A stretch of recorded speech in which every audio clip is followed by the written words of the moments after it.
राज्य सरकार कान में रुई डाल के सोई हुई है। आज ये वित्तीय वर्ष बीतने जा रहा है, आधा साल निकल गया और अभी तक न कोई योजना स्वीकृत होके आया और न उनकी राशियां आ रही हैं। नमस्कार, मैं अतुल आदित्य, आप देख रहे MB न्यूज़ 24। नरौली के मुखिया प्रतिनिधि ललन सिंह ने आज बताया कि बिहार सरकार की उपेक्षापूर्ण नीति के कारण गांव में विकास कार्य बाधित है। उन्होंने बताया कि किस तरह से बिहार सरकार विकास कार्यों को उपेक्षित रखे हुए है। बिहार सरकार ना तो कोई कार्य कर पा रही है और न ही करने दे रही है। उन्होंने बताया कि 6 महीने से कोई भी वित्तीय कार्य नहीं हो रहा है। लगभग 2 सालों से इंदिरा आवास का पोर्टल भी नहीं खुला है। सुनिए पूरी बातचीत। विकास योजना, विकास का कार्य किस रूप में? देखिए, पंचायत का विकास, पंचायत का अपना कोई अर्निंग जरिया तो है नहीं। जो ग्रांट है राज्य शासन या भारत सरकार का, उसी पे पंचायत चलता है। लेकिन आज के परिदृश्य में ऐसा है कि राज्य सरकार कान में रुई डाल के सोई हुई है। आज ये वित्तीय वर्ष बीतने जा रहा, आधा साल निकल गया और अभी तक न कोई योजना स्वीकृत होके आया और न उनकी राशियां आ रही हैं। तो गांधी जी की बात तो हम करते हैं, खूब गांधी जी का नाम लेते हैं, लेकिन गांधी जी का जो सपना था ग्राम स्वराज का, ग्राम को आगे ले जाने का, वो कैसे जाएगा, किन परिस्थितियों में जाएगा, इसकी चिंता किसी को नहीं है। लेकिन जहां आवश्यकता है वहां हम गांधी जी को भुनाने से नहीं चूकते। तो राज्य सरकार को उठना पड़ेगा, जागना पड़ेगा। और इस पे जब तक गांव का विकास नहीं होगा, जब तक गांव में कार्य नहीं होगा, तो आप शहर को सुंदर बना के और कोई बहुत बढ़िया वातावरण का निर्माण नहीं कर सकते हैं। सारी सुविधाएं अगर शहर में है तो गांव के लोग कहाँ जाएं? आज जो शहर में भीड़ बढ़ रही है, क्यों बढ़ रही है? क्योंकि रूरल एरिया में वो सुविधाएं उनको नहीं मिल पा रही है। तो अगर ऐसे ही प्लान होते रहा गांव से, तो शहरों का क्या होगा? तो इसलिए शहर का डेवलपमेंट जरूरी है और उसी तरह गांव का भी डेवलपमेंट जरूरी है, यहाँ भी कार्य जरूरी है। और इस पे राज्य सरकार को थोड़ा चिंतन करना चाहिए, मनन करना चाहिए। आपके पंचायत में कौन कौन सी योजना अभी प्रभावित है चालू वित्तीय वर्ष में? हमारे पंचायत में तो योजना ही योजना है। हमने अपने 103 योजनाएं यहाँ से भेजी हुई है, जो अभी तक लौट के नहीं आई, जिला से स्वीकृत होकर नहीं आई, ना उसका ही राशि अभी तक आवंटन किया गया है। तो काम धरातल पे तो होगा नहीं। प्रधानमंत्री आवास योजना की क्या स्थिति? प्रधानमंत्री आवास योजना का तो 2 साल, विगत 2 साल से अब सिस्टम चेंज हुआ, पोर्टल पे सब अपलोड होता है, तो वो 2 साल से पोर्टल ही ओपन नहीं हो पाया। ये दूसरा साल चल रहा है, अब देखिए आगे क्या होता है। तो क्या मानते हैं, ब्यूरोक्रेसी मानते हैं का दिक्कत या सरकार की इच्छा शक्ति ही नहीं है? सरकार की इच्छा शक्ति नहीं है। देखिए, ब्यूरोक्रेसी सरकार के इच्छा शक्ति के ऊपर काम करती है। अगर सरकार जागृत है तो ब्यूरोक्रेसी भी जागी हुई रहती है।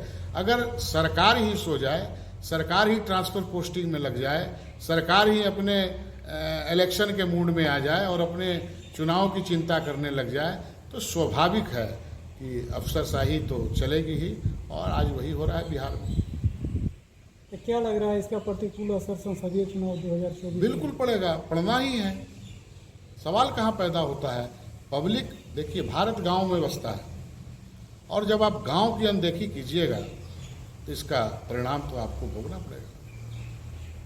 तो क्या इसके लिए स्टेट गवर्नमेंट को जिम्मेवार मानते हैं? बिल्कुल बिल्कुल, राज्य सरकार को हम जिम्मेवार मानते हैं। और जगह चले जाइए, अदर स्टेट में चले जाइए, पंचायतों के प्रति कितना जागरूक है वहाँ की सरकारें। दिन पर दिन नए अधिकार देते जा रही हैं। यहाँ तो जो अधिकार था उसको भी समेटते जा रही है सरकारें। तो काम हो कैसे? या तो उनको पावर दीजिए अपने सोर्सेस डेवलप करने का, अपने इनकम का जरिया डेवलप करने का, उनको टैक्स लगाने का, उनको कर लगाने का, तो वो अपने स्तर पे काम करें। तो बिहार में पंचायत स्तर पर जो विकास अभी ठप है, उसको लेकर के केंद्र सरकार को आप कहाँ तक जिम्मेवार मानते हैं? केंद्र सरकार तो देखिए आपको एक ग्रांट देती है अब आपके रिपोर्ट के ऊपर है। आज तक जैसा सुनने में आ रहा है कि बिहार का आरक्षण रिपोर्ट ही अभी तक नहीं जा पाया है। तो आपको कोई राशि को एक फार्मूला है ना, एक तरीका है देने का। ऐसा तो नहीं होता है कि कोई लाला जी की दुकान है कि नहीं अभी इस बार भर दे दीजिए, आगे से ऐसा नहीं होगा, इस बार दे दीजिए, आगे से ऐसा नहीं होगा। सरकार तो एक नियम से चलती है ना, कानून से चलता है, तो उसका फॉलो करना चाहिए। सरकार को उसके लिए जागृत रहना चाहिए। अगर हम पहले से प्रिपेयर्ड रहते तो आज ये स्थिति ना होती, आज सब कुछ सामान्य रूप से चल रहा होता। पिछले फाइनेंशियल ईयर में सब कुछ ठीक ठाक था, करीब करीब ठीक था। लेकिन पंचायतों को जो राशि दी जाती है, और इतना बड़ा एक एरिया, इतना बड़ा एक भूभाग है, आप नगर निगम से तुलना कीजिए या निकाय से तुलना कीजिए, तो वो राशि से क्या होने वाला है पंचायत को। तो पंचायतों को भी एक भागीदारी चाहिए। एक जो स्टेट का बजट होता है उसमें एक मुख्य प्रावधान रहना चाहिए ग्राम पंचायत का, लेकिन उस स्तर पे उतना कुछ देखने को नहीं मिलता है। और दूसरी चीज़ कि लोकतंत्र की जननी है पंचायत। लोकतंत्र जहाँ से निकलता है, लोकतंत्र जहाँ से स्वस्थ होता है, लोकतंत्र जहाँ से जाना जाता है, वो है हमारा ग्राम पंचायत, ग्राम स्वराज।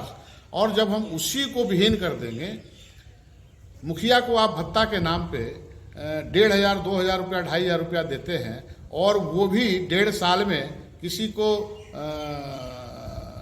मुयस्सर नहीं है। आप अपनी सुविधाएं तो बढ़ाते हैं, आप अपने लिए तो सारा कानून बना लेते हैं, क्योंकि आपके पास पावर है, विधायिका आपके पास है, सारा भत्ता और तनख्वाह डेवलप कर लेते हैं, बढ़ा लेते हैं। लेकिन पंचायतों को भी ध्यान देना चाहिए। हम ये नहीं कहते हैं कि आप तनख्वाह बढ़ा दीजिए, क्योंकि पंचायत का व्यक्ति जो होता है वो सेवा के लिए ही आता है, और सही मायने में अगर कोई सेवा करता है तो वही करता है। तो इसलिए उनका ध्यान तो सरकारों को रखना ही चाहिए इसमें। सरकार, बिहार सरकार जो है गुड गवर्नेंस का दावा करती है। कभी हुआ करता था जब भाजपा के साथ और सरकारें चलती थी, तो बहुत कुछ उनको सिखाया जाता था। इसलिए गुड गवर्नेंस के नीतीश बाबू को सुशासन बाबू भी कहा गया। लेकिन आप देखें, जब तक वो भारतीय जनता पार्टी के साथ थे, लेकिन आज जितना तेजी से नीतीश बाबू का ग्राफ बिहार में गिरा है या देश में गिरा है, शायद हम नहीं समझते हैं कि किसी भी जो इतने लंबे समय तक मुख्यमंत्री का दायित्व निभाया और उनका ग्राफ में एक बैग इतना कमी आ जाना, ये सोचना पड़ेगा, उनको विचार करना पड़ेगा। क्या मानते हैं कि गठबंधन होने की वजह से केंद्र राज्य के रिश्तों में कुछ दिक्कत आई है? ऐसा कुछ नहीं है। केंद्र तो सबके लिए है। केंद्र तो जहां उनका बजट आप 2014 से ही पकड़ लीजिए। रिश्तों में अगर केंद्र का कोई ऐसी मंशा रहे, केंद्र की एक ही मंशा है, सबका साथ, सबका विकास और सबका प्रयास, तो ये सबको जुटना पड़ेगा। उसमें आपको कदम से कदम मिलाना पड़ेगा। कहीं कोई भेदभाव नहीं है, कहीं कोई वो नहीं है। आप लाइन पे रहिए, आइए और ले जाइए। मोदी जी आज जितना बजट दे रहे हैं, क्या कभी इतना हुआ है?